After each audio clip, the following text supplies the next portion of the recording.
I'm in love with this man, and I will love him all of my life. And I mean, I wake up and thank God that I was blessed enough to find this kind of love. And people look for it all the time, and it's the most important thing, and it means everything. What she said, absolutely.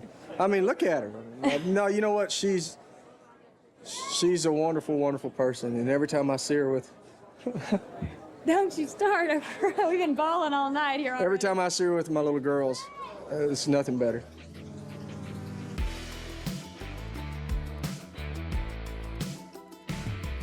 When two of the biggest country stars joined forces, the world was waiting to see what they would achieve.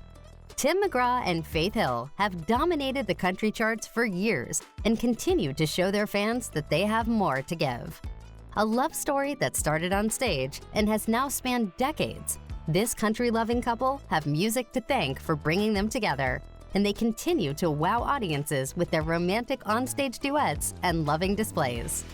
With one of the strongest bonds in the music industry and a relationship that continues to blossom, Tim McGraw and Faith Hill are some of country music's royalty. You know, we're partners in every way, and you know, Faith and I, this will be 26 years we've been married this year. So we completely lean on each other and trust each other completely.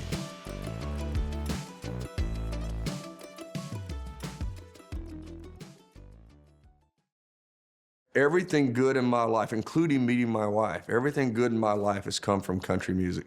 And that's why I'm talking to you here today. That's why I had the opportunity to do the movies I've done, the opportunity to meet my wife, the opportunity to do the show and do it with my wife, all came from country music.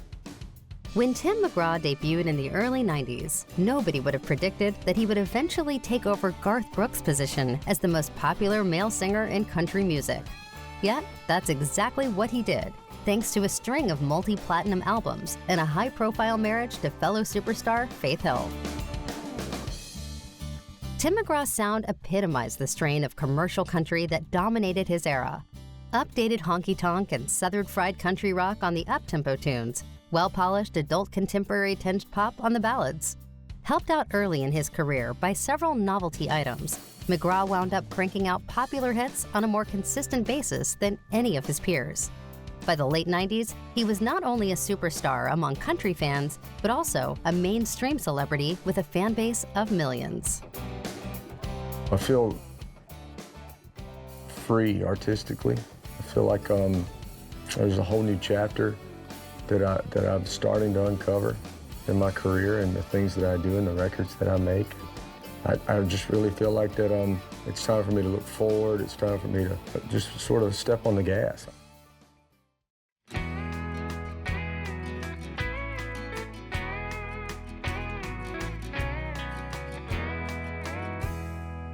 Samuel Timothy McGraw was born in Delhi, Louisiana on May 1st, 1967, as the only child of Betty D'Agostino, a waitress, and Tug McGraw Jr., a star pitcher for the New York Mets and Philadelphia Phillies. McGraw is of Italian descent on his mother's side and English and French on his father's side.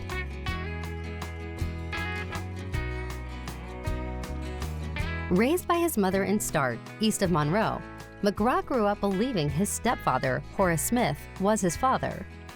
From the time of his mother's marriage until the time he met his biological father, his last name was Smith. At age 11, McGraw discovered his birth certificate while searching his mother's closet to look for Christmas presents. After his discovery, his mother took Tim to meet Tug McGraw for the first time. Tim McGraw's stepdad married his mom when Tim was only 7 months old, and he was always led to believe that that was his, in fact, biological father. Tim confronted his mother with this information, and she confessed, yes, in fact, she'd had a fling with this baseball player when he was living in an apartment upstairs in Jacksonville, Florida, and he didn't want anything to do with the baby, so she moved on, remarried, and raised him that way. What's extraordinary is the fact that, first of all, Tim actually had a baseball card of Tug McGraw on his wall at the time, not knowing that that was his dad. But also, Tim happened to be extremely good at baseball himself. He used to play baseball quite a bit, so you're really interested that those genes were playing such an important part. But then he ended up going into music, and he's given us quite a lot of good stuff, so I think a good decision there. At that time, he'd already remarried, had a new family, and didn't want to acknowledge his illegitimate son. And he really was a bit heartless about the whole thing. Tug McGraw wouldn't admit that he was the dad. He denied it. And it was only as Tim started to look more and more like him that actually it couldn't be denied anymore. But actually, things ended really well. They got on really, really well. They became really close. And what could have ended up being a relationship that didn't exist turned into something really nice.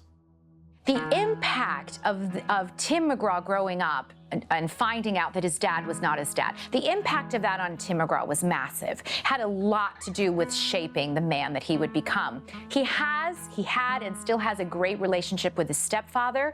He considers him his dad. And in fact, a lot of Tim's early interest in country music can be traced to his stepfather because he was a truck driver. So Tim was often in the truck listening to country music. George Strait, for example, he heard over and over. And he heard those songs very much as part of his childhood. They very much affected him and increased his interest, and potentially one of the main reasons he ended up becoming a country singer himself. So both his biological dad and his father he grew up with had a great influence on Tim McGraw. But I also think that for an 11-year-old to find out that his dad is not really his dad would have been a very traumatic, painful situation. And I think some of that you can hear later on in the lyrics of some of Tim's songs. Tim was 18 years old when Tug first realized how much Tim looked like him at that age, and he acknowledged paternity. They remained close until Tug died in 2004. As a child, McGraw loved to play competitive sports, including baseball, even though he did not know his biological father was a professional athlete. He was also a member of the FFA. He attended Northeast Louisiana University on a baseball scholarship. During his college years, he learned to play the guitar and would frequently perform and sing for tips, although he claims his roommates often hid the guitar because he was so wrong. Tim McGraw came to the attention of Curb Records in 1990. After cutting a demo single, McGraw gave a copy to his father. A man who was friends with Curb Records executives heard the demo while driving with Tug one day and recommended that Curb contact the young singer.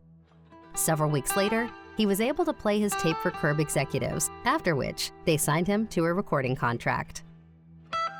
McGraw's first single, What Room Was the Holiday In?, did not enter the Billboard Hot Country Songs charts upon its release. In a 2001 retrospective on McGraw's career in Billboard, a former program director for Nashville station WSM-FM said that he added the song to the station's playlist because it showed undeniable promise.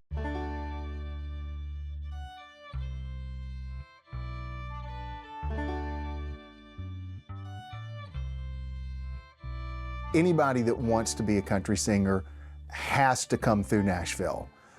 You don't have to always live in Nashville once you've become a successful country singer, but it's almost impossible to do it without living here at some point. I get asked all the time by aspiring artists, should I move to Nashville? And some people, well, George Strait never moved to Nashville, you know. It can happen and does happen outside of Nashville. But my personal philosophy is if you want to hunt tigers, you go to the jungle. And this is the jungle. And I think in particular, that's true if you're a writer. Because if you want to learn the craft of country songwriting, this is the school right here. This is the university. This is the graduate level learning program. As far as what Nashville does for an artist, you know, Nashville is where the talent is centralized. You've got more, especially if you're into country, you've got more songwriters here than you've got anywhere else. The record labels are here, the producers are here, the other singers are here, the whole industry is here. And so if you want to start meeting the people that you need to know to put together a successful team to make you the kind of star that you want to be, you got to be in Nashville. His second album, Not a Moment Too Soon, was much more successful, becoming the best-selling country album in 1994. The first single, Indian Outlaw, caused considerable controversy as critics argued that it presented Native Americans in a patronizing way. Tim McGraw burst on the scene. It really was with the song Indian Outlaw. That was when people started to really kind of sit up and take notice of him.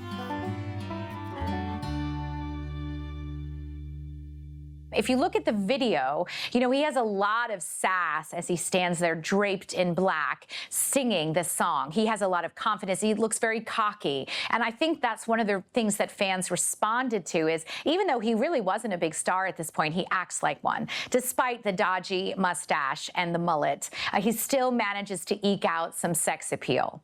So the video's in this country club, and there's different pieces of Indian Cherokee outlaw memorabilia and things stuck around, and they're doing this odd kind of line dance thing almost in there as well.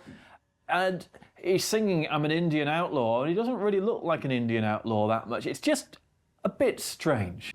I'm an Indian outlaw, half Cherokee and Choctaw. My baby, she's a Chippewa, she's a one of a kind. All my friends call me Bear Claw.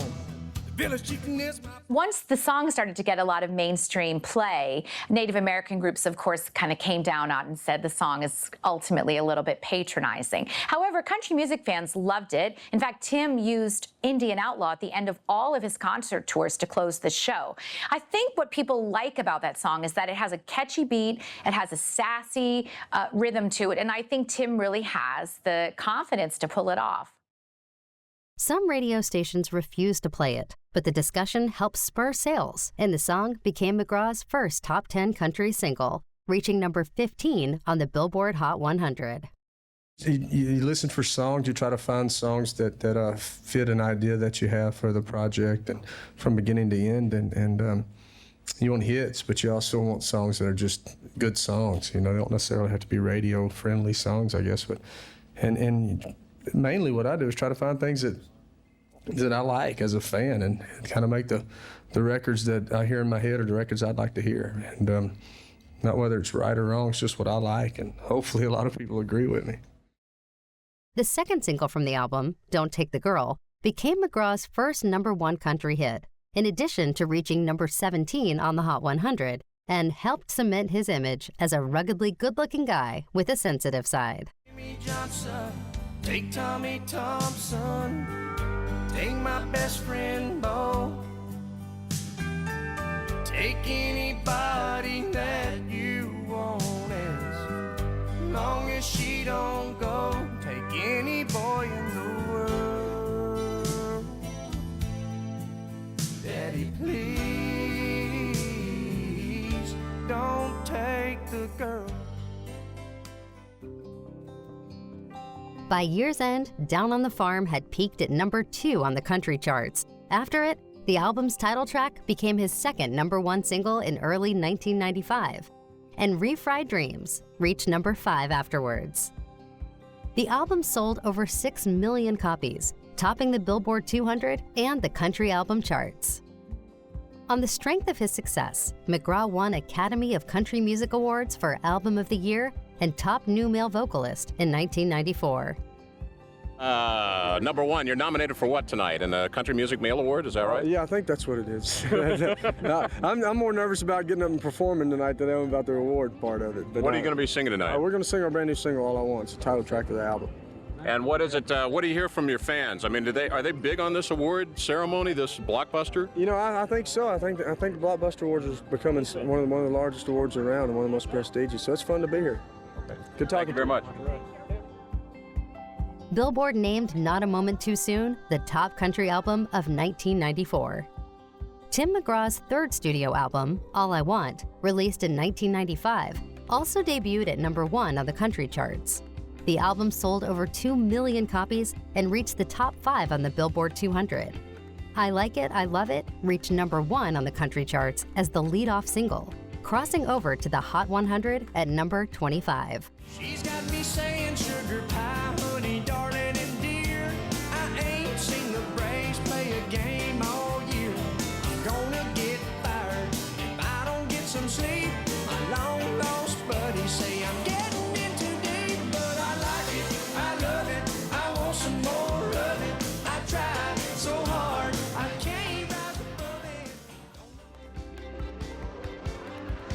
In 1996, McGraw headlined the most successful country tour of the year, the Spontaneous Combustion Tour, with Faith Hill as his supporting act. Hill broke off her engagement to her former producer, Scott Hendricks, so that she and McGraw could start dating each other. Well, Spontaneous Combustion was actually the perfect name for the tour, because that is exactly what happened between Tim and Faith. They fell almost immediately in love. Now, it was difficult because Faith was actually engaged to a guy called Scott Hendricks at the time. She was not single, but their attraction was, I suppose, impossible to resist. That same year, they actually were married. It's funny because, Tim has told the story many times of how he proposed. He got down on one knee in his trailer at the concert venue, and she said to him, I can't believe you're proposing to me in this country trailer. And he said, well, we're country music artists, what do you expect? He went out she didn't answer right away. He went out on stage and she wrote in lipstick, yes, on the mirror for when he came back. It's a very sweet story. They got married very soon afterwards, and the next year their first of 3 daughters was born.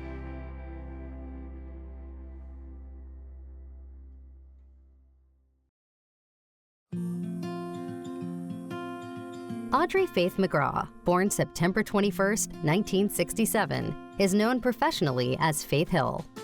She is one of the most successful country music artists of all time, having sold more than 40 million albums worldwide. Hill's first 2 albums, Take Me As I Am in 1993 and It Matters to Me in 1995, were major successes and placed a combined 3 number ones on Billboard's country charts. She then achieved mainstream and crossover success with her next 2 albums, Faith in 1998 and Breathe in 1999. The album Faith spawned her first international success in early 1998 with the song Kiss, while Breathe became one of the best-selling country albums of all time, having massive sales worldwide and earned Hill 3 Grammy Awards. It's the way you love me. It's a feeling like this. It's centrifugal motion. It's perpetual bliss. It's that pivotal moment. It's impossible. This kiss. Unstoppable. This kiss. This kiss was definitely the song of my career. It has changed my career in a way that maybe we weren't anticipating for a few years to come. It has been the biggest song of my career. It's crossed over. It's been the biggest, the favorite from all of my fans. So it's just, I guess everyone has a career song, and so far, that has definitely been my career song.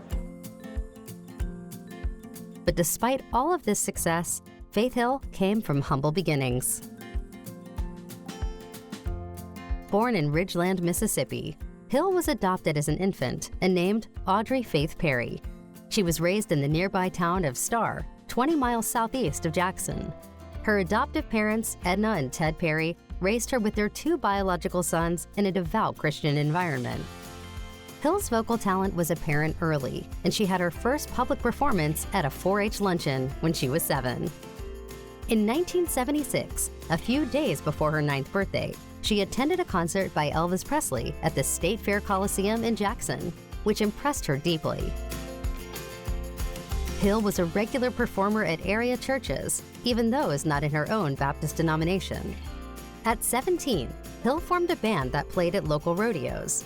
She graduated from McLaurin Attendance Center in 1986 and briefly attended college in Raymond, Mississippi. At times, she sang for prisoners at the Hinds County Jail, her song of choice being Amazing Grace. At age 19, she quit school to move to Nashville and pursue her dream of being a country singer. In her early days in Nashville, Hill auditioned to be a backup singer for Reba McEntire, but failed to secure the job. A few years later, in 1991, the singer who beat out Hill for the job was killed in a plane crash with 6 other members of Reba's band. In 1988, she married music publishing executive Danielle Hill. A co-worker heard Hill singing to herself one day, and soon the head of her music publishing company was encouraging her to become a demo singer for the firm. She supplemented this work by singing backup vocals for songwriter Gary Burr, who often performed his new songs at Nashville's Bluebird Cafe.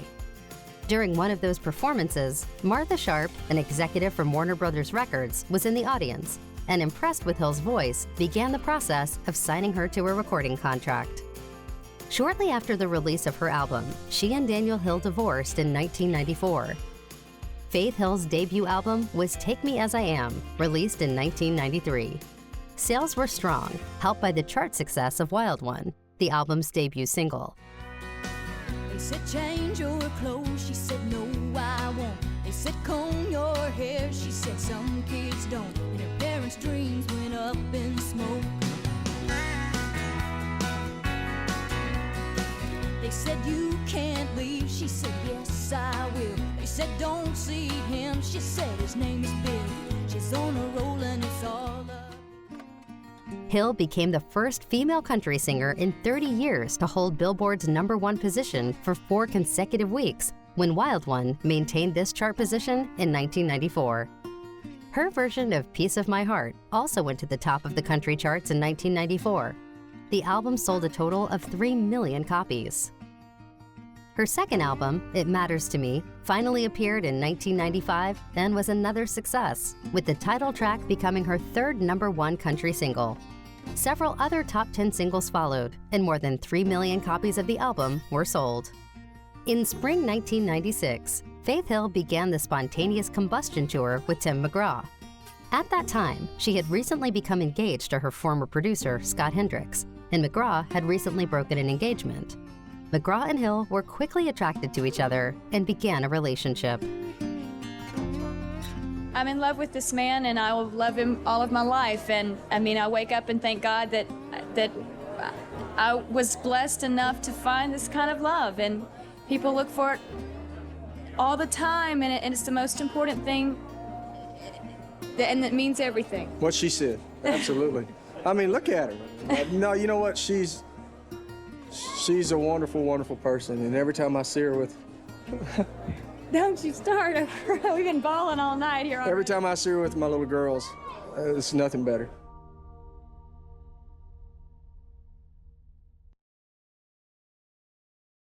Well, I think everything that happens in your life, it's into your music in one way or another. It doesn't have to reflect your life, but it certainly, your life affects your music. So, yeah, I mean, you can't not think about it. In the emotions that you portray in your songs, I guess. I mean, you might sing a song a little bit differently because it has a little bit different meaning after something like that happens. Just like everything, you know, you pick up your paper out of your front yard, meet something different. Tim McGraw and Faith Hill married on October 6, 1996. The couple have since had 3 daughters: Grace Catherine, born May 1997, Maggie Elizabeth, born August 1998, and Audrey Caroline, born December 2001. All of this can come and go, and your career can come and go, but, you know, to raise those little kids and see them grow up and make beautiful people, there's nothing better than that. Since their marriage, Hill and McGraw have endeavored never to be apart for more than 3 consecutive days. After the release of her album, It Matters to Me, Faith Hill took a 3-year break from recording to give herself a rest from 4 years of touring and to begin a family with McGraw. It's just 14 years, I think, that I've been on the road playing music, so I think a little time off is good. But I'll be out there and working and making records and playing shows, so I'm not going to disappear, and neither is she. During her break, the couple joined forces for their first duet, It's Your Love. The song stayed at #1 for 6 weeks and won awards from both the Academy of Country Music and the Country Music Association. It's your love, it just does something to me. It sends a shock right through me. I can't get enough. And if you wonder about the spell I'm under, oh, it's your love. Hill has remarked that sometimes when they perform the song together, it doesn't feel like anybody else was really watching. The song was featured on Tim McGraw's 1997 album, Everywhere. The album topped the country charts and reached #2 on the album charts, selling 4 million copies. I think it's overwhelming tonight. I feel that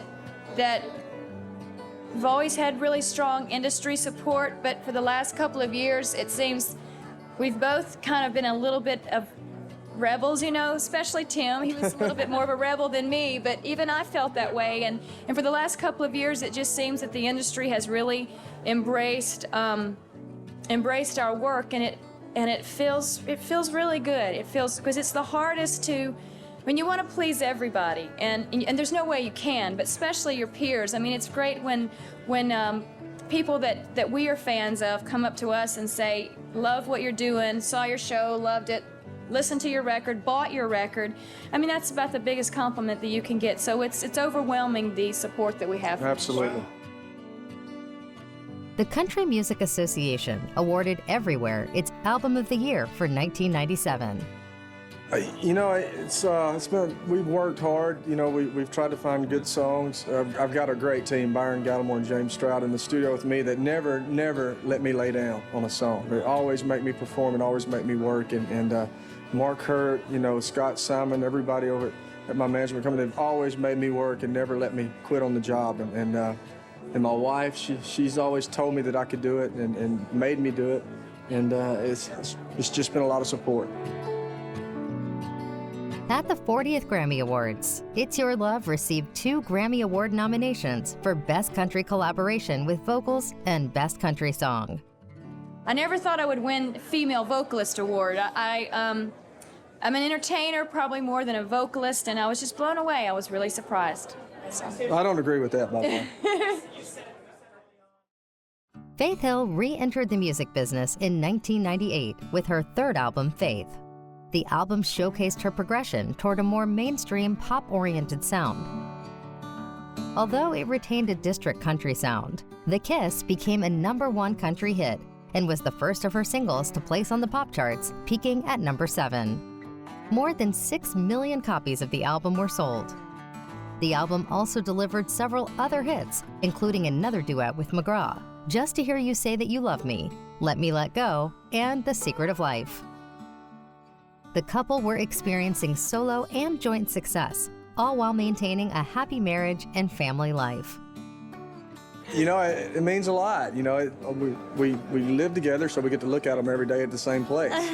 So. Well, that's one, I think, the Female Vocalist Award, Male Vocalist Award, Entertainer of the Year. As children, watching the award shows, I would, and I know that Tim would agree with me, those are the 3 awards, me for female, him for male, obviously, that you wanted so badly. You saw yourself giving the acceptance speech and praying and wishing and hoping someday that you would get that award, the Female Vocalist, Male Vocalist, or Entertainer of the Year. So those are the ones you really strive for. A Place in the Sun continued McGraw's streak in 1999, debuting atop the U.S. country and pop album charts and selling 3 million copies. 251,000 copies were sold in the first week, making it his first #1 opener on the Billboard 200. It featured another 4 chart-topping single on the country charts, including Please Remember Me. The couple gained another Grammy win with their duet Let's Make Love from Hill's 1999 album Breathe. The duet won the Grammy for Best Country Vocal Collaboration in 2000. Each other, let's make love all night long until all our strength is gone. And hold on tight, just let go. I wanna feel you in my soul. Being in this business for as long as I have, I really think I'm just now starting to get a sense of what it is that I do and how I do it, you know, and getting, you know, I feel free artistically. I feel like there's a whole new chapter that I'm starting to uncover in my career and the things that I do and the records that I make. I just really feel like that I'm just getting my feet under me. In 2000, McGraw released his greatest hits album, which topped the charts for 9 weeks and sold almost 6 million copies, making it one of the biggest selling albums in the modern country market.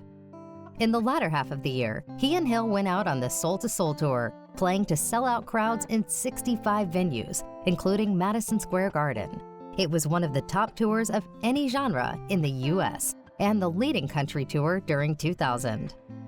The Soul to Soul 2000 tour was the first concert tour by country singers and husband and wife, Tim McGraw and Faith Hill.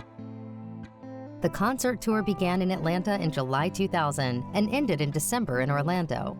The opening night at the Phillips Arena in Atlanta was sold out, but so many fans were looking to get in that the local promoter opened up a section behind the stage and let the fans in.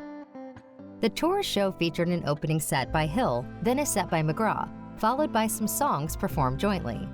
The tour reflected the successful marriage of the two artists, their very different styles, and the dual directions country music was going in at the time. The tour grossed nearly $50 million and was witnessed by almost 950,000 people. 60 of the 65 reported shows were sold out. It was the 5th highest grossing tour of any genre in America and the leading country music tour during 2000. I mean, been singing all my life, so I love performing. And Tim is a master. He's one of the greatest performers in the business, any genre of music. So every time I'm on stage with him, I learn something. We're very different performers. I'm like, not fly by the seat of my pants. Obviously, I'm prepared. But if I feel like I want to change up something, I just turn to the band and go, hey, let's play this. And I spend most of my time back with the band. And I have to be reminded, there's an audience out there. I just like to jam, I just have fun. 2000 was an especially busy year for Hill. Besides a successful tour with her husband, she was featured in a CBS television special, VH1's Behind the Music, VH1 Divas 2000, and the Lifetime Cable Channel's Intimate Portrait series.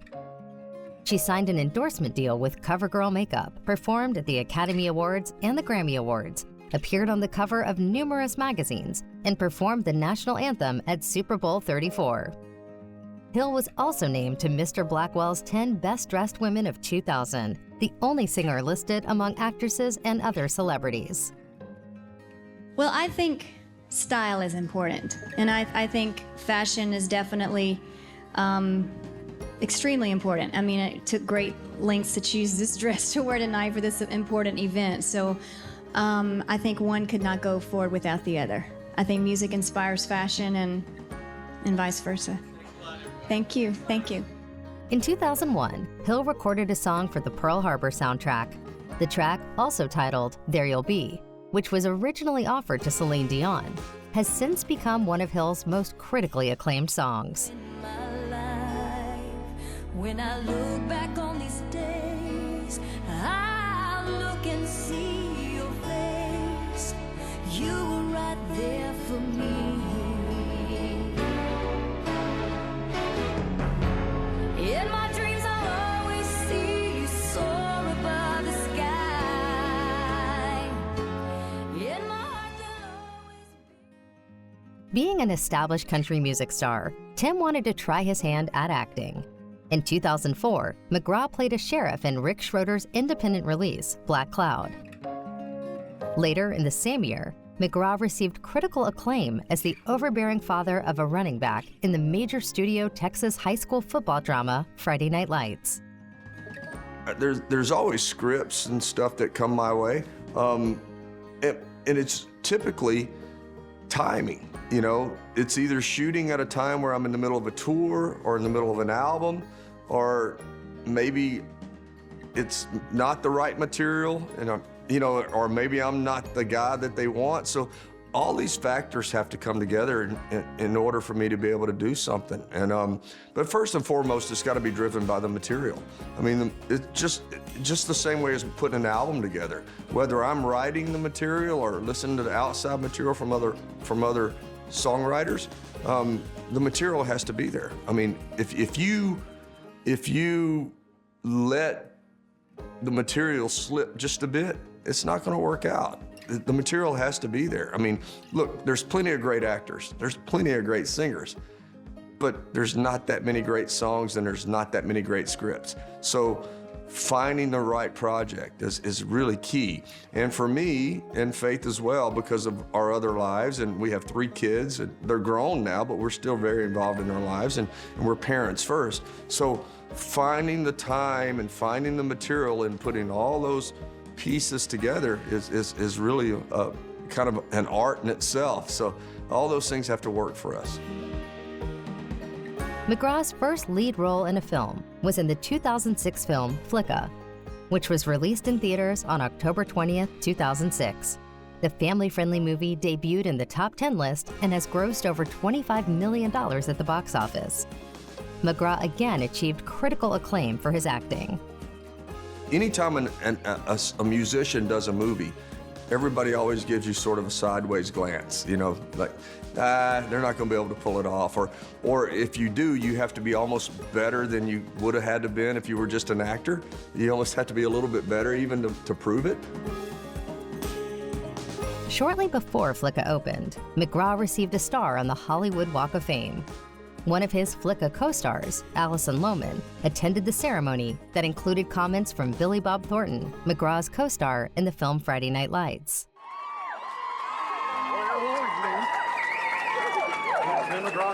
Thank you. First off, I want to thank Mr. Grant and the Hollywood Chamber of Commerce for this. I appreciate it. Thank all you guys for showing up today. This is kind of unexpected, this many people to be here. It's been a great ride for me for a long time. This summer will make 18 years that I've been on the road playing music, making my living. And I want to acknowledge my band and crew, the Dance Hall Doctors, Disciples of Light and Sound. We've been together for a long time, and it's my bass player has been with me for about 17 years now. I had a birthday today, and I'm going to tell you how old he is. Happy birthday, John. And so happy that my friends and family could be here for this special day for me.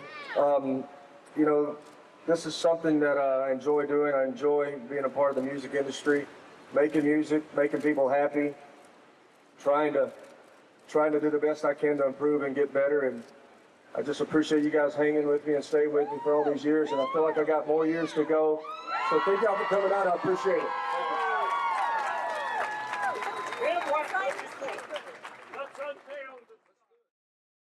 In April 2006, McGraw and Hill began their Soul to Soul 2 tour, again to strong commercial acceptance. The tour grossed nearly $89 million and sold almost 1.1 million tickets, making it the top-grossing tour in country music history. It was named Major Tour of the Year by the prestigious Pollster magazine, beating out such heavyweights as Madonna and the Rolling Stones. In a special gesture, the couple donated all the profits from their performance in New Orleans to Hurricane Katrina relief. In 2008, the couple put on a loved-up display, singing a duet of their song I Need You at the CMT Awards.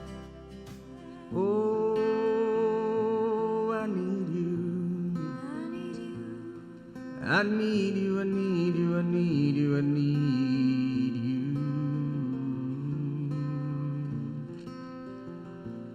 Oh, I need you, I need you, I need you, I need you, baby. I need you too.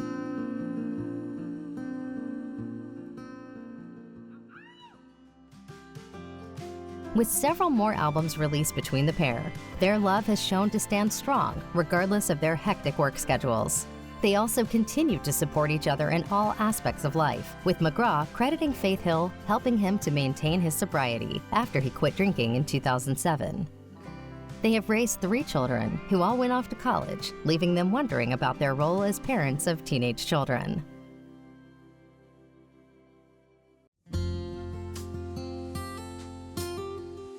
On October 4th, 2016, during a surprise show at Nashville's famous Ryman Auditorium, both Faith and her husband announced that they would once again be going back on the road together. The tour began April 7, 2017 in New Orleans and continued into Europe throughout 2018, including as part of the C2C Country to Country Festival. It was reported on February 3, 2017 that Hill, alongside McGraw, had signed a new deal with Sony Music Nashville, also indicating that a duet album between the couple, as well as multiple solo recordings, would be produced. The new record label signing also preceded the release of Speak to a Girl, the lead single from Hill and McGraw's joint album, The Rest of Our Life. We really haven't recorded a lot of songs together, just a handful, and we try to only record songs that we think are special to us. And this was one of those songs. This was a song that when I heard it, I knew instantly I wanted to record it. Within the first 4 bars of hearing the lyric, I knew I wanted to record the song. It was just, we just thought it was a really special song. And anytime I can sing with her, she raises the bar. I mean, to me, I know I'm biased, but I'm also an artist, so I can look at it from an artist's point of view. I think she's one of the finest singers there are in the world. I think she's just a real soul singer. And to get a chance to sing with her is pretty special, I think, for any artist, but for me especially. Especially because, you know, I look at myself as sort of like a NASCAR, and, you know, she's more of a Formula One racer, so to keep up with her is pretty tough. That's how you talk to a woman. That's how you speak to a girl. That's how you get with a lady who's worth more than anything in your whole world. You better respect your mama. Respect the hell out of her. 'Cause that's how you talk. The release of the album coincided with the opening of an exhibit at the Country Music Hall of Fame and Museum titled Mississippi Woman, Louisiana Man, which celebrates the careers of both Hill and McGraw. In February 2020, Tim McGraw rejoined Big Machine Records, which he previously signed to from 2011 to 2017. He released a new album, Here on Earth, on August 21st, 2020. However, the Here on Earth tour was canceled due to the COVID-19 pandemic. That's one of the cool things about being in this business and being in it for so long and having so many friends. I've known Kid Rock for, gosh, probably almost my whole career, you know, for at least 15 years. I like being able to experiment musically and grow as an artist. I think if I stop doing that, if I stop growing and stop experimenting and stop stretching my boundaries, then I probably shouldn't do it anymore. I mean, I don't want to ever be an artist that just sort of does the same thing over and over again. I don't think that would make me comfortable at all. These are my songs. These are what I feel like is the best music that I have, the best stuff that I have in my heart is what I want to do. It's not what I think. I don't go in necessarily thinking this is what I want radio to hear or what I think radio wants, and put it that way. This isn't necessarily what I think the label wants. This isn't necessarily what I think my fans want. This is what I want to do. In August 2021, it was announced that Tim McGraw and Faith Hill would both co-star in Paramount Plus's Yellowstone prequel titled 1883. 1883 is actually the prequel to Yellowstone. So it essentially, Tim, who is my husband in real life, plays James Dutton. I play Margaret. We are the original Dutton family that we began our journey in Tennessee. And we were headed to Oregon. However, we ended up in Montana for reasons you will find out. You James Dutton? Yes, sir. Mind if we speak? Whatever you're selling, I ain't buying. Daddy! My family's meeting me here tonight, and we're heading north. And we'll keep heading north till I find country's worth the journey.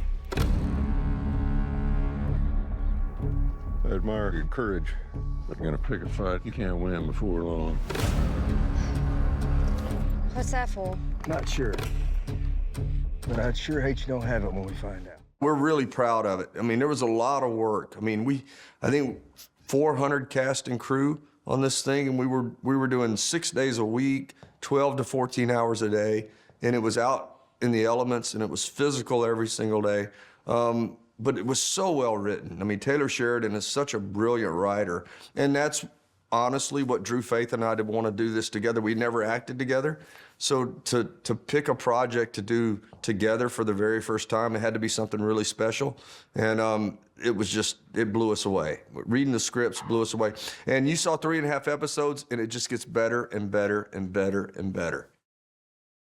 It was nice to do it together just because we had the support of one another. And just to be able to do something like this together, my God, what a gift.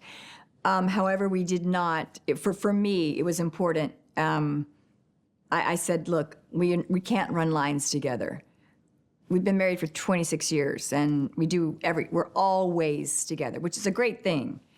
But there had to be, for it to be authentic and surprised, and I didn't want to run the lines. I didn't want to talk about our scenes together. So when we hit the set and they said action, that's when I met James Dutton. Now, I would watch him do, other scenes as he would watch me do with other actors. But in terms of us together, we never, ever worked on the show until we were in front of the camera. And that was vitally important, just because we know one another so well. I loved being Margaret. I loved being somebody different than myself. She's much more interesting than I am. And what we didn't want was for every time everybody looked at the screen, all they saw was Tim and Faith. Because of our personas and being in the music business for 30 years and the success that we've had, we knew that it was going to be we had to sort of cross that bridge and sort of jump the Rubicon there in order for people not to see Tim and Faith. And so part of our plan in doing that was we never rehearsed our lines together. We never went over scenes together. And in fact, the first time that James and Margaret actually met in costume, we were rolling cameras. It's something. And we sat there and after finishing it and just said, how lucky are we and how grateful are we to have this opportunity, to be honest with you, at this time in our life. We've been in this career for a long time. We've had an amazing career, both of us. But to have something like this so strong and powerful and poetic, and we're in. We are going to fight to make sure that we don't let anybody down. As of 2022, Faith Hill has won 5 Grammy Awards, 15 Academy of Country Music Awards, 6 American Music Awards, and several other awards. Her Soul to Soul 2 Tour 2006 with Tim McGraw became the highest grossing country tour of all time. Tim McGraw has won 3 Grammy Awards, 14 Academy of Country Music Awards, 11 Country Music Association Awards, 10 American Music Awards, and 3 People's Choice Awards. He has sold more than 80 million records worldwide, making him one of the best-selling music artists of all time. There are few musical couples that have stood the test of time like Tim McGraw and Faith Hill. The couple claim they knew they instantly had chemistry upon their first conversation and have maintained a healthy working and family life for over 25 years. Saying thank God for country music, because without country music and my career in country music and my growing up listening to country music, none of this would have happened.